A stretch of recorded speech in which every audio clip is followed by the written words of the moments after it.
Tu te demandes à quel angle il faut plier le coude pour pouvoir avancer. Tu te demandes comment casser le poignet pour avoir une nage efficace. Tu te demandes quel débit expiratoire tu dois mettre en place. Tu te demandes plein de choses techniques pour avoir la technique parfaite. Et aujourd'hui, je vais te montrer qu'il ne faut pas que tu poses ce genre de questions. Je vais te montrer que ça ne sert à rien et surtout, je vais te dire quelles questions tu dois te poser, à quoi tu dois penser quand tu nages. Bonjour et bienvenue sur SwimSmart, le média qui t'aide à reprendre le contrôle de ta natation, à intégrer tes entraînements dans ta vie active et surtout à te permettre de te poser et surtout te répondre aux fameuses 3 questions. Aujourd'hui, je nage quoi, pourquoi et comment. Alors, il est dehors, je pensais pas qu'il allait pleuvoir, donc je suis un petit peu mouillé, mais ça va le faire, c'est que de l'eau, c'est bon. Je suis en déplacement du côté de la Suisse pour interviewer le directeur technique Benjamin Stasiulis du club de Lausanne qui va organiser une compétition internationale. Alors abonne-toi pour ne rien louper, pour pas louper cet épisode qui va être, qui est, parce que je l'ai déjà enregistré, qui est ouf. J'en profite avant de commencer pour te dire que demain 10h sur le club SwimSmart, sur le SwimSmart Club, le lien est en description, il y a une visio où tu vas pouvoir venir et poser ta question. Parler natation, de parler technique, de parler de ce que tu veux. C'est toi qui fais le thème. Et ça te permet de vider un peu ta tête de toutes ces questions que tu te poses. Et justement, les questions que tu te poses, je sais qu'il y en a plein. Parce qu'on me les pose souvent. J'organise régulièrement des visios avec des gens. Le fameux déclic natatoire. Pour échanger sur la natation, échanger sur ta natation, tes exercices. Et donc, on parle de natation et il y a plein de fois où on pose ces questions-là. Par exemple, on me pose la question, quel trajet de bras je dois faire sous l'eau? Quel trajet dois prendre ma main sous l'eau pour pouvoir nager vite? Et je suis désolé de te dire ça, que c'est pas du tout les questions que tu dois te poser. Tu dois pas te poser toutes ces questions et on va voir pourquoi. On va prendre l'exemple d'une question qu'on me pose très souvent, qui est comment, à quel angle doit avoir le coude quand je nage? Voilà, il y en a plein qui me disent je fais attention à bien casser le coude, à garder le coude haut, à penser à ça. Mais j'ai l'impression que ce n'est pas efficace, ça ne me fait pas progresser. Et en fait, il faut comprendre comment fonctionne la natation. Et en comprenant ça, tu vas voir que ce n'est pas du tout la question que tu dois te poser. La natation, c'est tu prends de l'eau là où tu vas aller et tu la pousses là d'où tu viens. C'est comme ça que fonctionne la natation. Alors là, je suis sûr que tu es chez toi en train de te demander si je dis pas une grosse connerie, mais tu es en train peut-être même de mimer comment tu nages. Tu es peut-être même en train de nager du crawl, du dos, de la brasse, dans ton salon, en train de courir, dans ta voiture si tu m'écoutes en allant au boulot, et tu te rends compte que j'ai raison. La natation, tu avances parce que tu mets la main là où tu vas aller et que tu la mets là d'où tu viens. C'est ce trajet qui va te faire avancer. C'est ça qui va rendre ta nage efficace. Et là, moi, j'ai pas parlé de profondeur. J'ai pas parlé d'inclinaison du poignet, de cassure du poignet. J'ai pas parlé d'angle d'épaule. Parce que c'est pas le sujet. Le sujet, c'est je prends l'eau là où je veux aller et je la pousse, je la mets là d'où je viens. C'est comme ça qu'on avance. Et tu auras beau avoir l'inclinaison parfaite. Tu auras beau avoir la soi-disant cassure du poignet parfait. Si tu n'as pas l'élément que je vais expliquer ensuite, alors reste bien jusqu'au bout, si tu n'as pas cet élément-là, ça ne sert à rien. Donc si tu te dis, tiens, je casse à 45 degrés, mais que tu n'as pas l'élément fondamental, ça ne te sert à rien. C'est un peu comme si tu te disais, tiens, je vais courir, et en courant, à quel angle je dois plier le genou? Ou alors, je fais du lancer de javelot, à quel angle je dois lancer le javelot? Alors oui, c'est des questions importantes qui vont devoir venir à un moment important. Mais là, à notre niveau, c'est pas du tout la question prioritaire. C'est pas celle-là que tu dois te poser. Si tu ressens que tu stagnes, que tu progresses pas, que tes appuis sont pas efficaces, que tu ressens aucune sensation, et ben tu dois pas te poser la question de à quel angle je dois mettre le coude. Tu ne dois pas te poser la question de comment je casse le poignet. Parce que ça, c'est inutile. À force de te poser des questions, on en a déjà parlé dans un précédent épisode, à force de te poser des questions, tu vas te noyer sous les informations, tu vas te noyer sous les intentions, et du coup, tu es efficace nulle part, et tu ne progresses pas. Je suis persuadé que tu as un collègue qui veut bien faire, donc il veut tout faire, et du coup, il ne fait rien. Et bien, c'est à ça que sert cet épisode, d'arrêter de faire tout ce qui sert à rien. Donc le plieur du coude, on s'en fiche. Comment tu casses ton poignet, on s'en fiche. Quelle respiration tu as, on s'en fiche. C'est pas ça qui va avoir tes nages efficaces. Moi, ce que je vais t'expliquer là, ce que je vais te dire dans la dernière partie, enfin dans l'avant-dernière partie, c'est qui va te permettre d'avoir toujours une nage un minimum efficace. Ce qui va te permettre d'avancer. Et une fois que tu auras ça, une fois que tu auras intégré cet élément, une fois que tu auras réussi à pouvoir penser à autre chose en ayant ça d'assuré, là tu vas pouvoir passer aux questions techniques plus précises. Tu vas pouvoir construire autour de ça. Mais cet élément-là, c'est la base. Et là, tu commences peut-être à en avoir ras-le-bol que je te dise pas ce que c'est. Donc on y vient tout de suite. La question que tu dois te poser quand tu nages, elle est simple, elle est unique, et elle va faire toute la différence. La question c'est roulement de tambour. Voilà, si j'étais un podcasteur plus professionnel, plus impliqué et qui a plus de temps, là je mettrais un roulement de tambour. Mais moi je le ferai pas. Là je suis en famille, dans la famille de ma femme. On va manger, on va passer un bon moment, donc je n'aurai pas le temps de le faire. Donc t'imagines le roulement de tambour. Et voici la question. Comment est orientée ta paume de main? C'est tout. Pense à l'orientation de ta paume de main. Et pour que ça soit efficace, pour que le principe de natation fonctionne, le principe étant je prends l'eau là où je veux aller et je pousse là où je viens, la paume de main doit toujours être orientée vers tes pieds. Et c'est parce que tu as la paume de main orientée vers tes pieds que tu es sûr que tes appuis sont un minimum efficaces. Et c'est là où je reviens à toutes les questions que tu te poses. Si jamais tu te dis, tiens, le coude, il faut vraiment qu'il soit à 45 degrés, mais que la paume de main, elle n'est pas orientée vers les pieds, ton mouvement ne servira à rien. Si tu te dis, tiens, comment je casse le poignet, mais que la paume de main n'est pas orientée vers les pieds, ça ne sert à rien. Et pourquoi? Alors là, ça va peut-être être un peu lourd, un peu long, parce que ça va être de la théorie, mais parce que la natation, tu prends appui sur l'eau. Tu mets ta main, tu t'appuies sur l'eau pour te faire avancer. C'est vraiment toi qui avance et c'est pas l'eau qui recule. Et cette visualisation-là, elle est importante. Elle n'est pas facile à avoir, elle n'est pas facile à comprendre, à ressentir, mais elle est importante parce que c'est comme ça que tu vas pouvoir construire ta technique adaptée.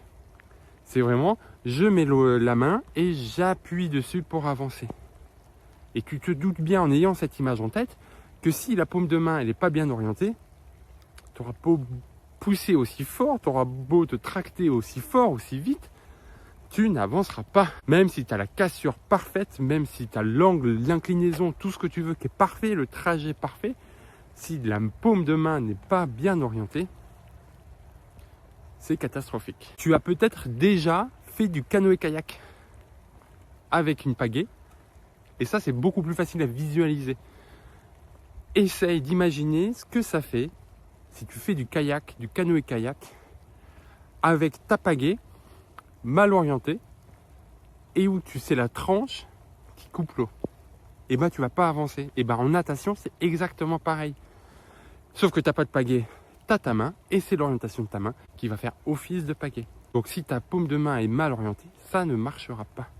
Tu auras beau faire ce que tu veux, tu auras beau essayer tout ce que tu veux, si cet élément technique qui est fondamental est mal fait, tu n'avanceras pas. Et du coup, tu vas t'épuiser à réfléchir à plein de trucs, tu vas me dire, comme vous êtes déjà nombreux à me l'avoir dit, non mais je comprends pas, j'ai la bonne inclinaison, j'ai le coude qui est bien cassé, j'ai le coude qui est bien haut, le poignet il est bien cassé. Et là ma question elle est simple, comment est ta paume de main? Si la paume de main est ailleurs qu'orientée vers les pieds, ça ne marchera pas. Et donc tu balayes tout ça et tu te concentres là-dessus. La prochaine longueur que tu fais, tu te demandes comment est orientée ma main. Et l'avantage de ça en plus, c'est que tu peux le voir. La main, elle passe pas loin. Tu peux voir si au moins au début, la paume de main est bien orientée. Et si en plus tu rajoutes l'exercice où tu dis tiens, à la fin, le pouce doit venir toucher ma cuisse, bah tu t'assures que même à la fin, ta paume de main est bien orientée. Et juste avec cette question, tu vas regagner en efficacité et tu vas assurer une efficacité minimale à chacun de tes mouvements. Et tu sais que moi j'aime bien ce côté-là. C'est un peu comme quand je te dis, si tu veux construire un objectif, vois pas l'objectif en global, mais pose-toi la question, quel est le plus petit pas possible que tu peux faire jusqu'à ton objectif? Et ça va te donner ton prochain cycle de travail. Et bien là, c'est pareil. Avoir la paume de main bien orientée, ça t'assure une efficacité minimale à chacun de tes mouvements. Et après, tu vas construire dessus. Et après, tu vas pouvoir te dire, attends, quel trajet de bras je peux faire pour optimiser ça? Et tu vas tester, et tu vas ressentir. Et avec paume de main bien orientée, tu te garantis d'avancer, tu te garantis de progresser et surtout, tu te garantis de ressentir. Parce qu'avec la paume de main bien orientée, tu vas construire tes appuis. Tu vas ressentir la pression de l'eau sur les doigts. Alors que si tu orientes mal, et ben, tu n'as plus d'appui parce que l'eau, elle part. Et ça va être toute la différence des questions à se poser.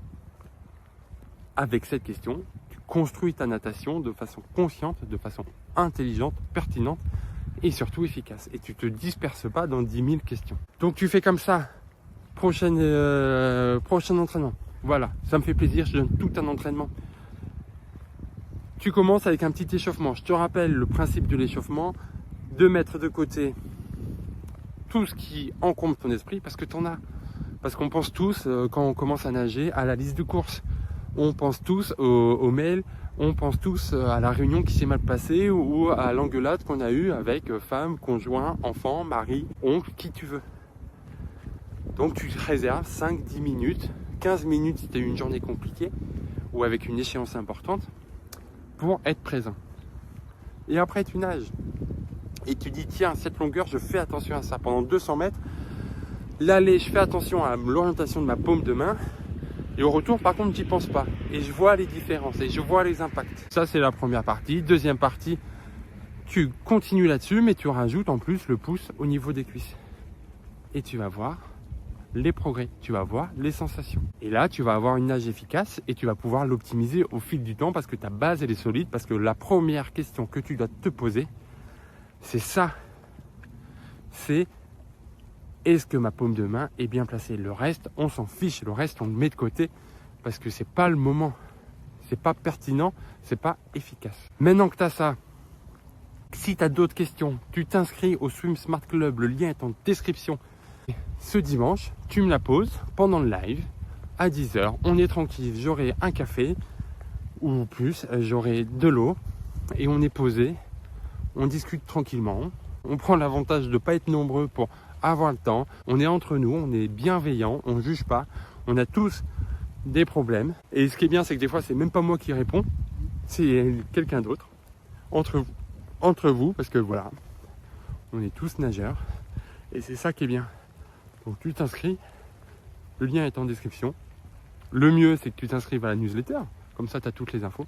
Et en plus, le Swim Smart Club, je le rappelle, c'est là où tu as le plan d'entraînement du mois de janvier qui est disponible. Tu as un mois, 4 semaines, 2 séances par semaine de 45-60 minutes pour pouvoir reprendre la natation progressivement.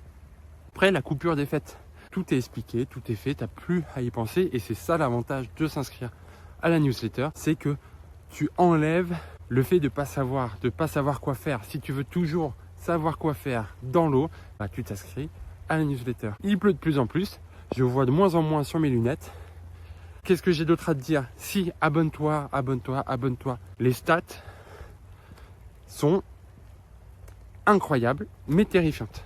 Vous êtes par semaine entre 4 et 5 000 à écouter. Donc ça, c'est incroyable, c'est dingue. Mais vous êtes 1000 à être abonnés. Donc ça veut dire qu'il y en a 3 à 4 000 qui viennent chaque semaine, qui écoutent, qui consomment. S'ils reviennent, c'est que c'est bien. mais qui font pas l'effort. Oui, ça demande un petit peu d'effort de cliquer sur le bouton de s'abonner. S'abonner, pourquoi c'est important? Parce que ça aide non seulement le podcast, ça aide moi, parce que ça me fait plaisir, ça me booste ma confiance. Quand je vois que sur YouTube, on est passé à 100 abonnés, je suis trop content. Moi, ça me montre que mon travail, il est apprécié, que je fais pas tout ça pour rien. Mais surtout, et c'est ça où c'est d'utilité publique pour toi, c'est que quand tu t'abonnes, t'envoies un signal aux algorithmes et les algorithmes, ils vont montrer le podcast à d'autres nageurs qui auraient besoin de ça, d'autres nageurs qui sont comme toi, enfin qui étaient comme toi, ou plutôt qui sont comme toi tu étais, qui se posent 10 000 questions qui ne servent à rien et qui avec cet épisode comprennent que la seule question qu'il faut se poser c'est: est-ce que ma paume de main est bien orientée? Donc voilà, j'aurais clairement dû mettre un manteau pour tourner cet épisode. Tant pis. Donc tu t'abonnes. Tu t'inscris à la newsletter. Voilà. Vous êtes plus de 130 à me lire régulièrement. C'est des conseils concrets, directement applicables à ta prochaine séance. Et je te le rappelle, c'est mon objectif de 2026, c'est ma façon de faire de 2026. Je donne plus d'énergie, plus de valeur, plus de contenu à ceux qui s'investissent plus. C'est normal. Si tu viens écouter, c'est très bien, je te remercie d'écouter. Si tu t'inscris à la newsletter, tu as un peu plus de contenu. Si tu es abonné premium, tu as beaucoup plus de contenu. C'est normal. Je te souhaite une bonne fin de journée. Nous, on se voit très vite. Mercredi sort un épisode avec Mathis. Mathis, il est le créateur d'un autre podcast natation immersion. On en parle mercredi. Je te souhaite une belle fin de journée. À très vite. Salut!